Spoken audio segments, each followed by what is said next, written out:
to Joyful on Lynn Street.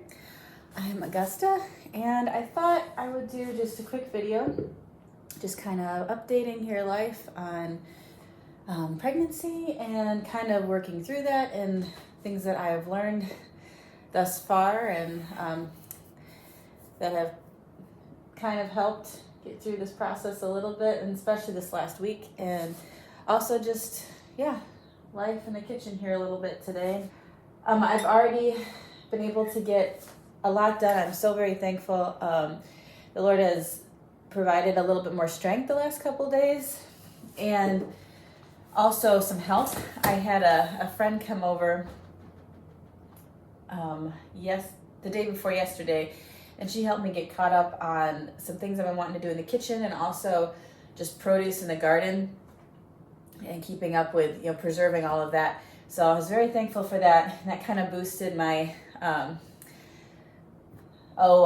just got me feeling like, okay, hey, I can get back on track here a little bit. So I'm thankful for that.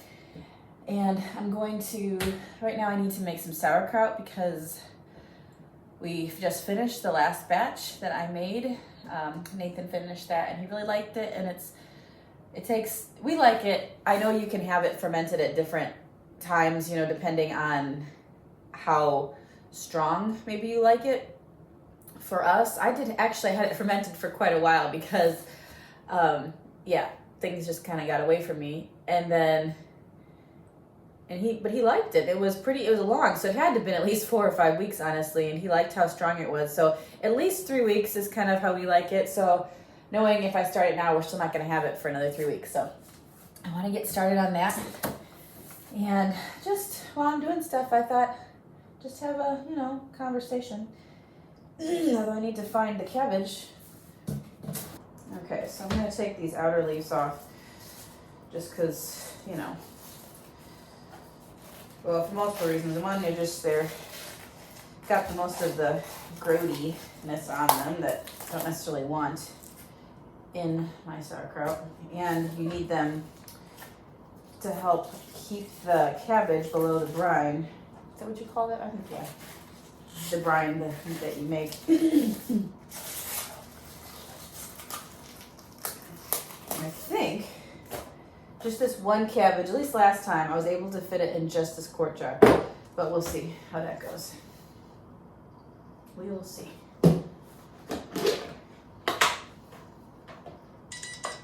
I got some herb salt done, which I've been wanting to do.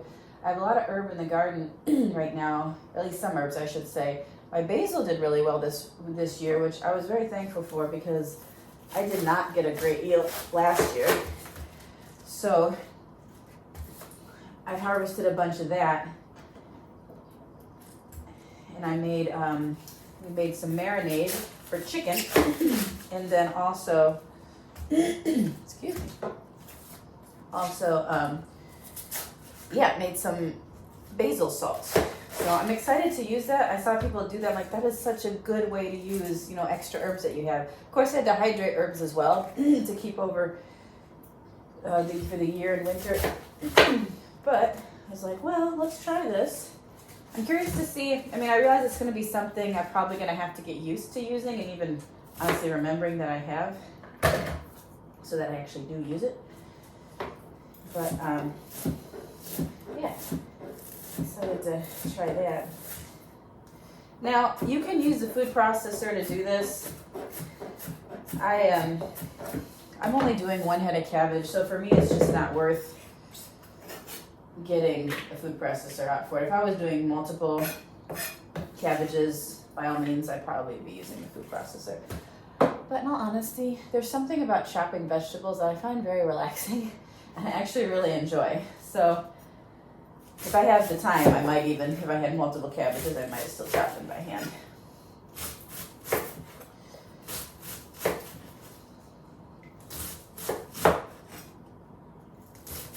But yeah, like I said, just been having a little bit more strength than usual. And learning how to kind of push through, nausea and stuff a little bit more. One of the big struggles so far has been headaches for me, which has been just making, things a little bit harder. It makes it harder to deal with the nausea and the fatigue, at least for me anyway. When your head hurts, you get a migraine. And I'm trying not to take, medication if you can help it, but if you have the opportunity to lay down, which I'm thankful I do. I know probably a lot of women do not.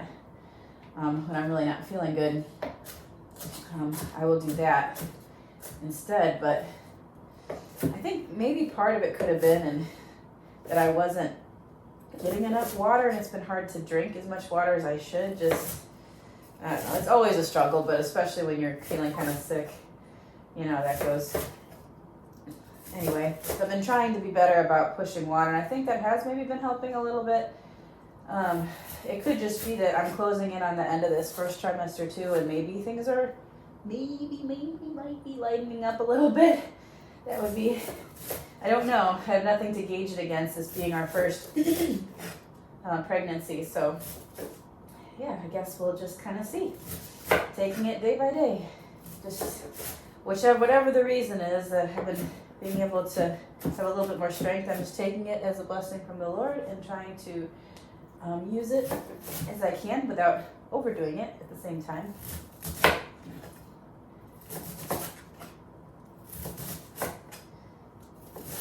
Oh, cabbage. I would love to, this is not cabbage that I grew in the garden. I'd love to grow, I think I have grown cabbage before. It's been quite a while. I remember having issues with slugs and them just going bad with mildew under leaves and stuff like that, which I'm sure there's ways to combat that, naturally, and I just didn't have tons of experience doing that. And then here at this house, our garden isn't huge. We don't have tons of room. I try to make the most of what I do have. My goal is to add on to it this fall actually, and then hopefully it'll be ready for spring. One less thing to do for spring. But and still determining, what's the best things to plant for us, what makes the most sense, what are things, that we eat and enjoy. And if Nathan, my husband, continues to really enjoy sauerkraut, maybe I will start to pursue planting cabbage and look into how to keep those pesky slugs and whatnot away. But until then, we shall see.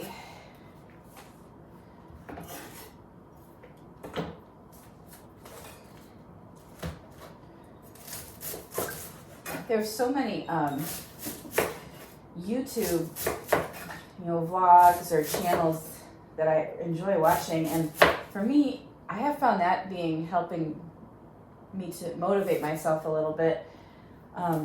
Just seeing what other people are doing and things I'd like to implement myself and try. And seeing other people, hard at work and pushing themselves kind of tends to, I don't know about you, but it motivates me to get things moving too. And so that's been beneficial. Sometimes when I'm working in the kitchen, I'll just have a video on, and it can help when I'm not feeling really good, just like to keep pushing myself. And I'm starting to find too that actually physically doing something helps just to distract myself even from not feeling good. And I don't know, I just find that beneficial. And then sometimes when I have to get tired and I have to sit down, it'll hit me a little bit more because I'm not doing much. So it's kind of that finding that balance of doing just enough to distract myself, but not too much where you just make yourself feel worse. But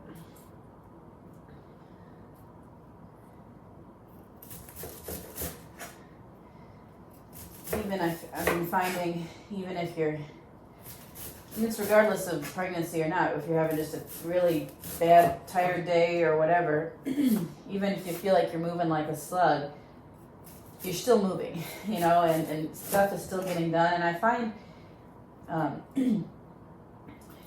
even slow progress is progress, and you still, it's amazing, even if you're just going at a steady, slow pace, where you're still able to get quite a bit done, and you know, things don't always have to be 50 or 90 miles an hour. Yeah. Sometimes just going slower is better too. I tend to get a little rammy sometimes, always maybe trying to do too much, or yeah, just not taking things slow as I should.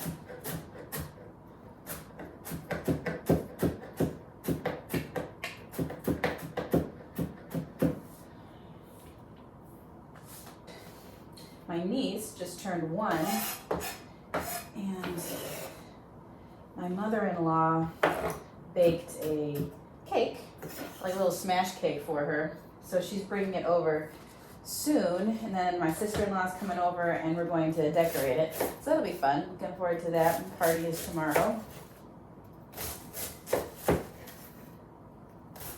I haven't decorated the cake in a little while, so we'll see how that goes.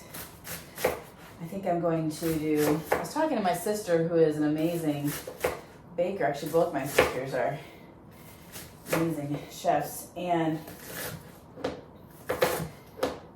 usually, my sister, a while back, I would say maybe 10 years ago, she used to have like a kind of a baker business on the side. She's a nurse, and she would just do things for people. A lot of cupcakes and cakes, and I would decorate them for her. So it was kind of fun. So we learned a lot doing that. And then her typical frosting was like American buttercream, right? Which is, if you're familiar with it, is really good, but it's super rich. So that's what I'm kind of familiar with and used to decorating with. However, I was thinking for a little one, and I know my mother-in-law made a cake that instead of doing like a lot of sugar in the cake, substituting it for applesauce. So I think the goal there is it's not as sweet, it's a little bit better for the baby. So I was thinking about that, and I'm like, maybe I should try to, do something similar with the frosting. The frosting's not overly sweet for this little one.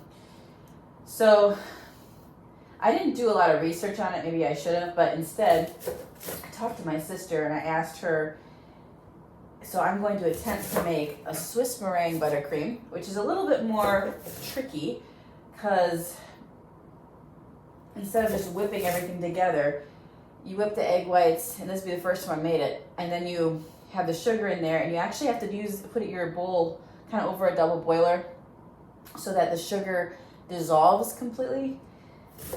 So it can be a little bit more finicky, and the butter has to be the right temperature when you put it in, all these things. So I don't know, I'm a little nervous about it, but we have time. It's not till tomorrow, so if I make a mistake, I can just try to do it again. But I'm kind of looking forward to trying something new too. So we'll see how that goes. So yeah, the Swiss meringue is definitely lighter than the American buttercream, so might be a little bit easier for a little 1-year-old to get through, and yeah, we'll see how that goes.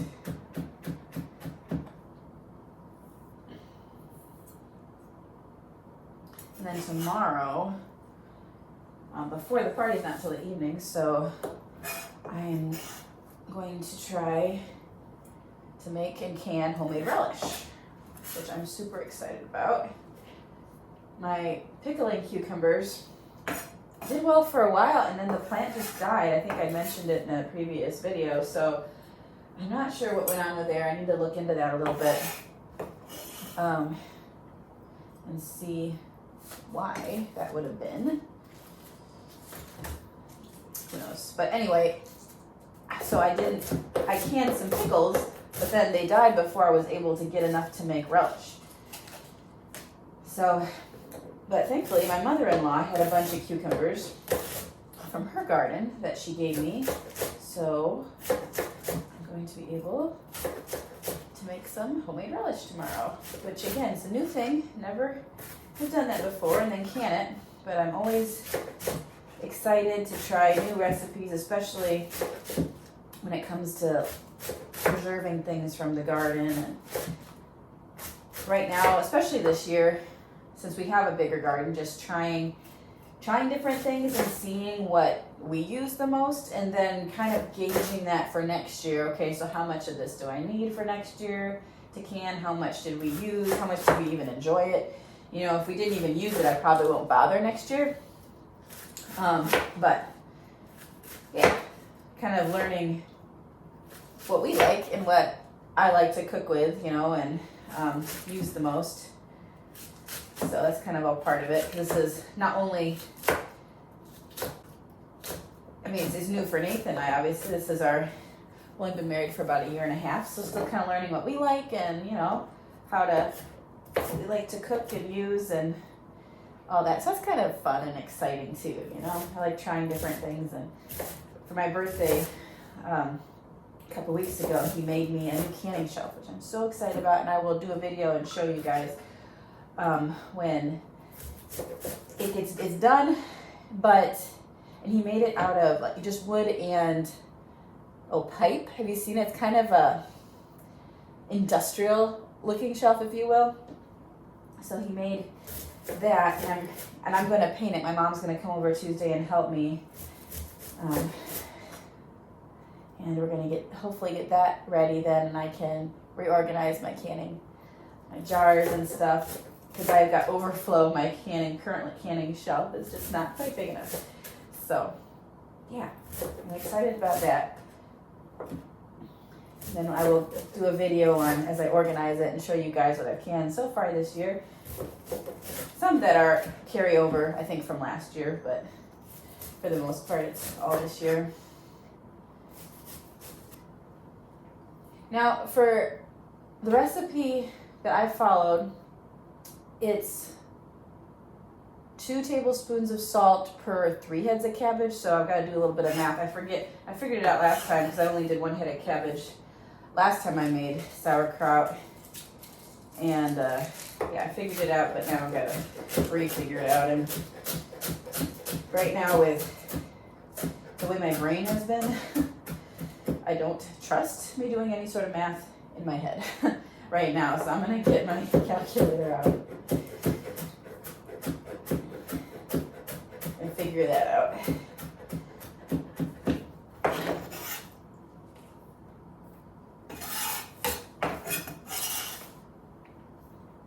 Okay.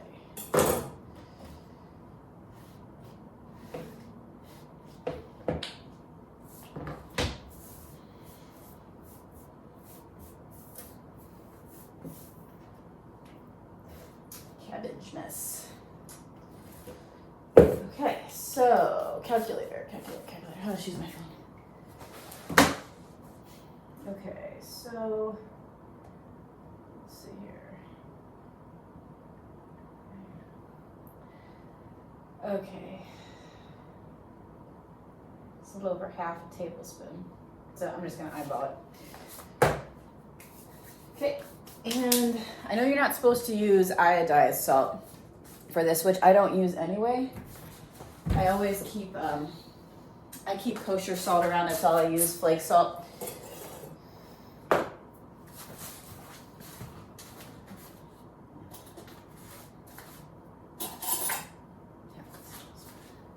It's what I use for everything. Just because, you know, that way we don't have to worry about changing salts or something. I don't have a lot of experience. I know some people use like pink salt or sea salt, and I don't have a lot of experience with that. So I just kind of stick with what I know and what maybe it is better for some things. I don't know what this knife's doing. Oh, that's not very. Okay, so after you put the salt in, you just kind of massage it in to the cabbage for a while, and it will start to bring out the cabbage's own juices, and that's where what your brine is. That's what you use to, you know, submerge. That's the word I'm searching for. Your cabbage in, and that's what's going to just ferment. And this can take a few minutes. It can take a little time, but with the magic of editing, you won't have to watch me do this for a few minutes. So you just want to really work the salt in, and it'll break down the cabbage and start to get, I'm sure there's a scientific way and reason for what it does, but I don't understand that. I just accept that that's how it does, and I know it needs to happen that way. I'm thankful because I am not a smart, scientific, kind of mathematical person, but my husband is. So my kids have hope. I can say our kids have hope of not being limited to their mother's smarts, which is more of a kind of common sense street smart kind of thing. So the Lord knew I needed to marry a smart guy. I'll show you what it looks like. It's already started to a little bit, so you can look like now, and then as I do it more and it starts to break down, I'll show you what it looks like when it's ready to go into the jar. And I feel like there's enough juice where I can submerge it underneath. I was just thinking as I was doing this, just another challenge and thing that has been thus far in the pregnancy for me is obviously, you're not feeling well, right? And dealing with sickness and how learning to balance that with, the importance of, staying in God's word, and to be studying his word. And that's been a challenge for me. That's been hard because your brain is just not what it was prior to pregnancy, as far as just being able to focus and concentrate and think through things. And so just kind of, and I know it's just a time and a season right now, and what that needs to look like exactly. Your devotions or your time with the Lord in the morning, and it kind of adapts or changes a little bit.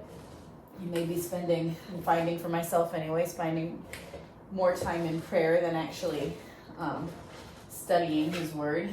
I know the Lord gives grace for that, and he's mindful that we are but dust. But yeah, just working through that and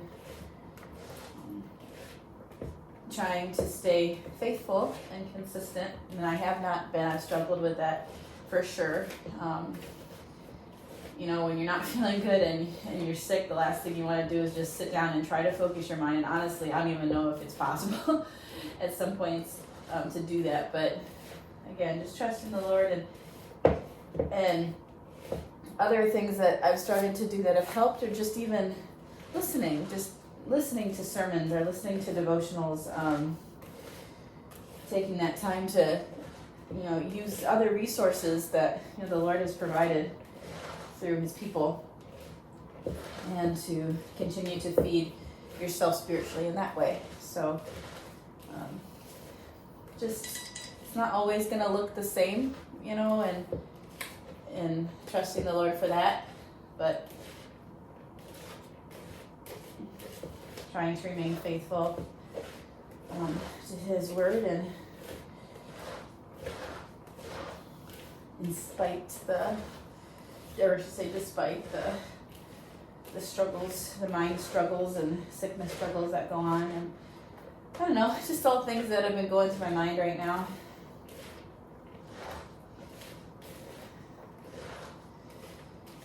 They're not really things I guess I anticipated or thought about, that I would have to think about or face, with pregnancy and all the struggles that come with it, and all the wonderful things that come with it as well. But yeah, thinking through all those things. Okay, starting to break down here a little bit more. I still don't have enough juice. You can also just kind of let it sit if you get tired of working it for just a few minutes, and that'll also break down.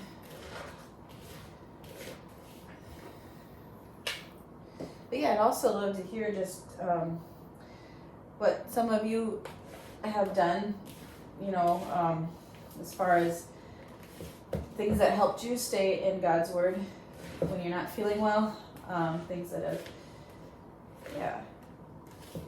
And sometimes even when I have, when you have a headache and you just feel sick, I don't even want to listen to anything. I don't want to hear sound. I don't want to, and again, I know the Lord gives grace for those things, and He knows, He's aware, and just doing what you can, taking it day by day, but also being aware of the importance of keeping the Lord and His Word a priority. I know enough to know, even though we don't have a baby yet, that it's only going to get harder to do that as I have my attention is even more divided with a little one. So I learned that with marriage. I think sometimes people think, oh, things will get easier once you're married. They don't. And even coming from someone who hasn't been married that long, it's harder. It's harder. Your attention is more divided, and that time in the morning, a lot of times I would rather spend, with Nathan, with just together talking, and that's not benefiting him at all when you're not putting the Lord first. And I've thought about it because one of the things, and we wrote our own vows, and one of the things that we had said to each other was, I promised to strive to always, I'm going to paraphrase it here, always put the Lord first in everything. And I thought about that when I have struggled with it, and I know that I have put Nathan first. And even though it seems like you're loving him the most when you're putting him first, you're not. You're not, because you start to see yourself slip. I start to see just pride rear its head in my own heart and life, and I'm not where I want to be. And then you realize it's because I've been neglectful. Neglectful in my relationship with the Lord, and then that doesn't benefit Nathan at all when my pride is rearing its very nasty and ugly head. Alright, starting to get some more juices here. So yeah, all that to say, I know it's going to be another struggle and another test of faithfulness and putting the Lord first when we have our little one. So anticipating that, wanting to start off even pregnancy, going into that by God's grace and according to His strength, not my own, because, and that's the thing too, is when you don't feel good, the Lord always provides what you need, right? To be faithful. He always gives you a way to be obedient. When we think we can't be obedient, that's on us. That's because we're trying to do things according to our own strength, and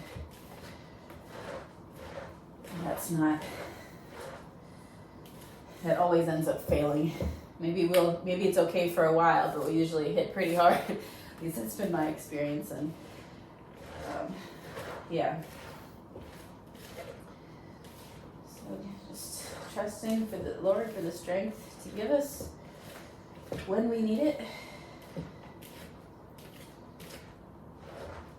And also kind of looking for ways to keep yourself faithful to that. And, I think the Lord has given us, His body of believers.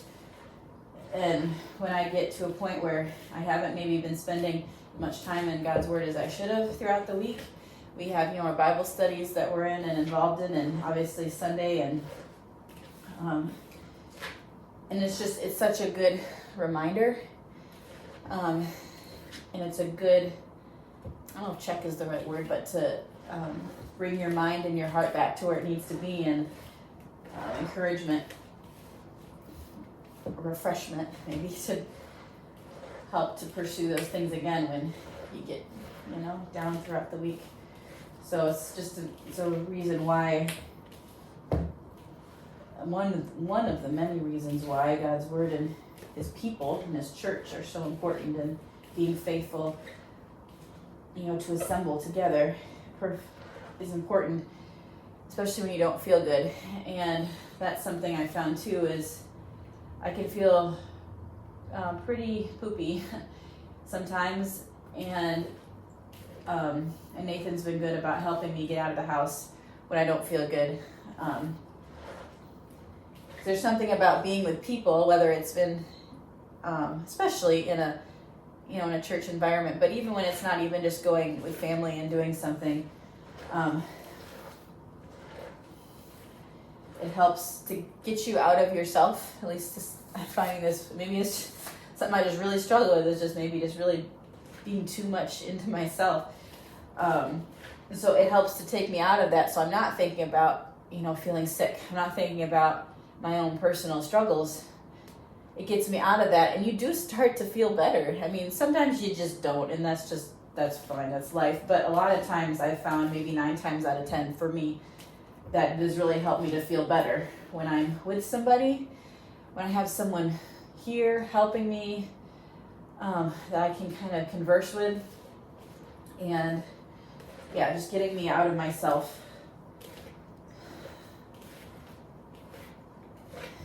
So I'm learning that too as well, and trying to set up things where I can have people over, or just even communicating with people through text or whatever, messenger.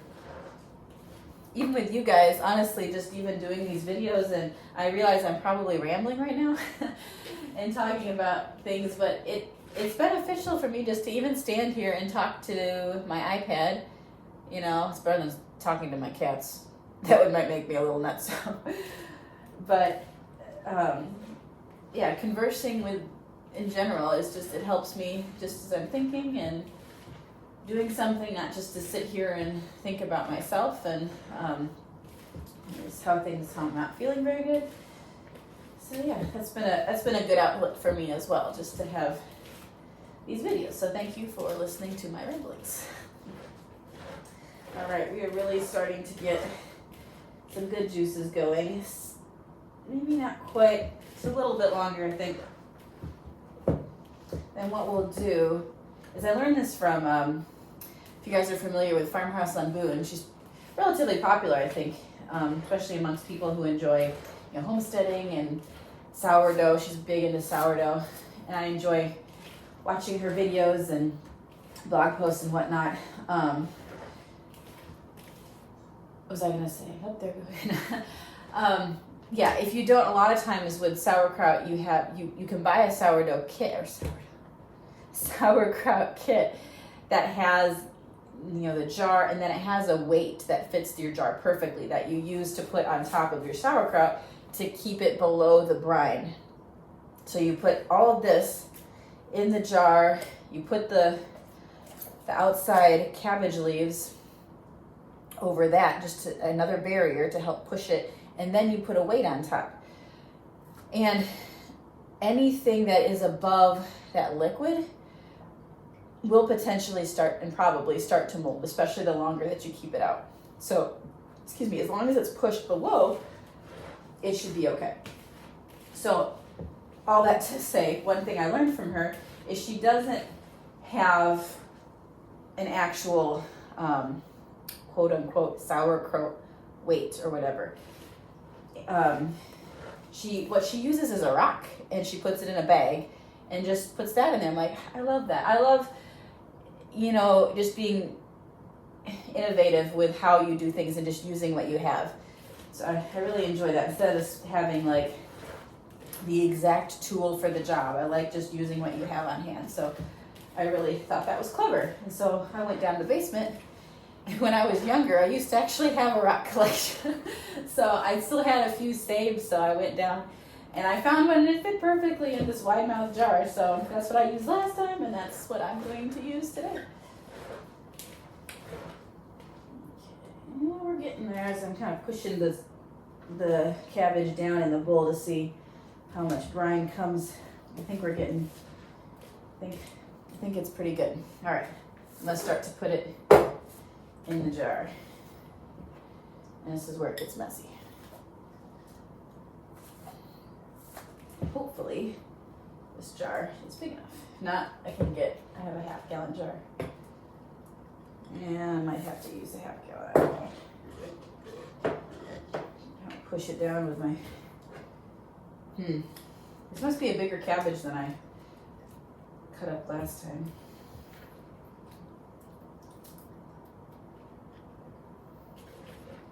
Yeah, I can already tell there's no way that's gonna fit. Okay, all right. All right, switching gears. That ain't gonna work.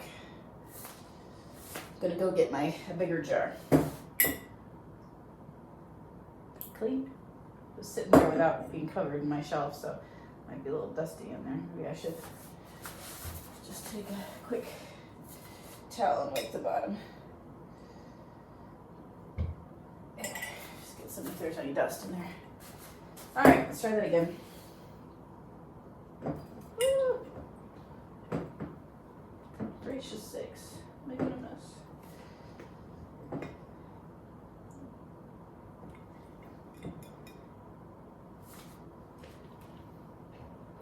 And I know after you've done this, you probably look, I'll show you, it doesn't look like you have that much brine in there, but the whole point of the weight and packing this in there really good is you're not gonna need a lot to actually cover this. I'll show you. And there's really not. I'm gonna pour it out if I do too much. You can't even see it, sorry. But you'll see it as I pour it in here, maybe. I'm gonna move down here a little bit. There we go. There, that's it. That was literally all the juice that I got out of here. But we are going to pack it down and really push it down.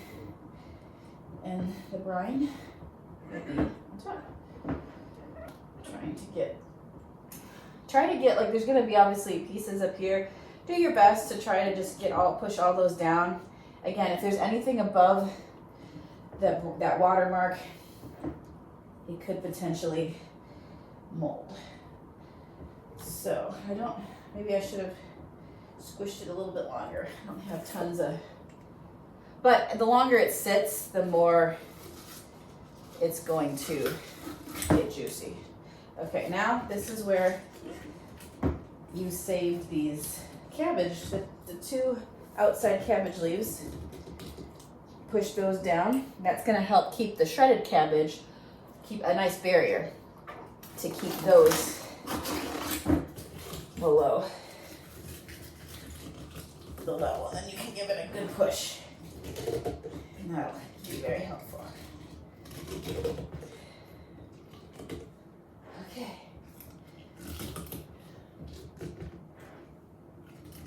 You just keep an eye on it. I mean, don't overly worry about, if you see, just keep an eye on it. And if something does look like it's starting to get bad or you missed a piece up here, just, reach down and get it out. It's all good. It's not going to contaminate your entire thing of sauerkraut. You'll be fine. Get some of these little pieces out.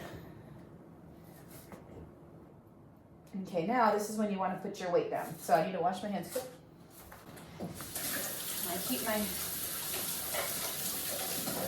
I keep my rock underneath my sink here.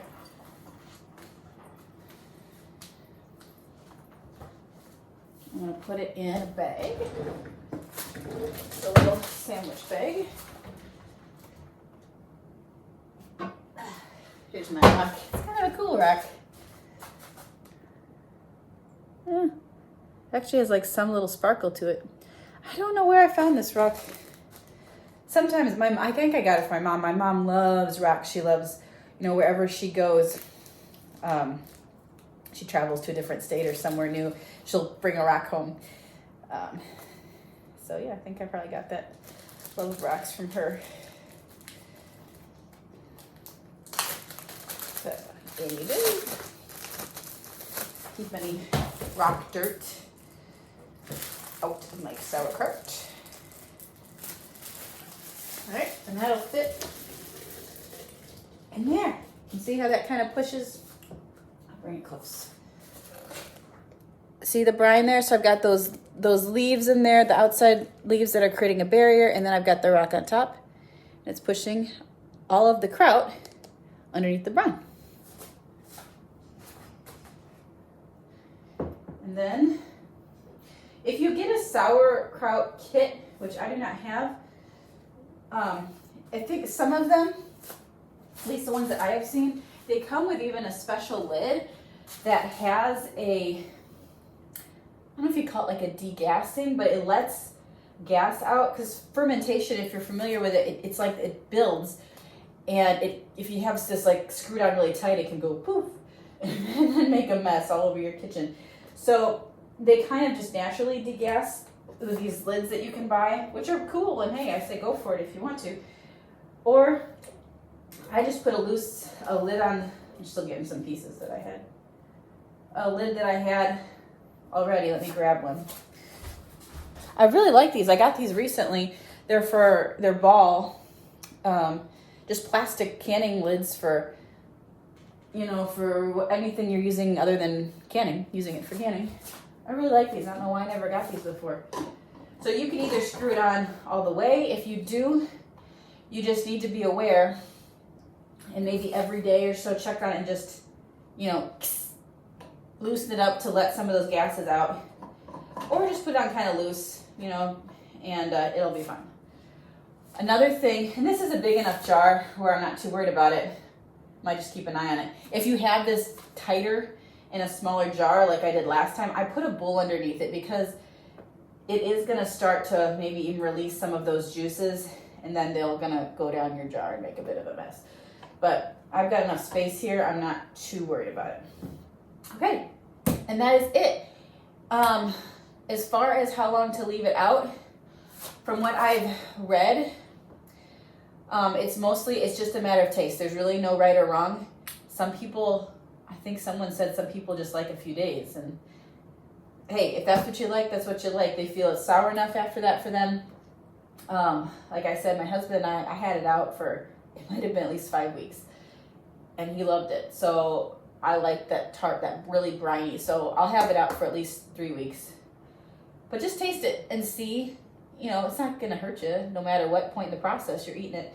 So just taste it and see what you think. Is it's, if it's briny enough, if it's strong enough, then call it good up there. But yeah, it's just a kind of a matter of experimentation and just seeing what works for you. All right, thanks for coming along on my sauerkraut afternoon and listening to my ramblings. Have a good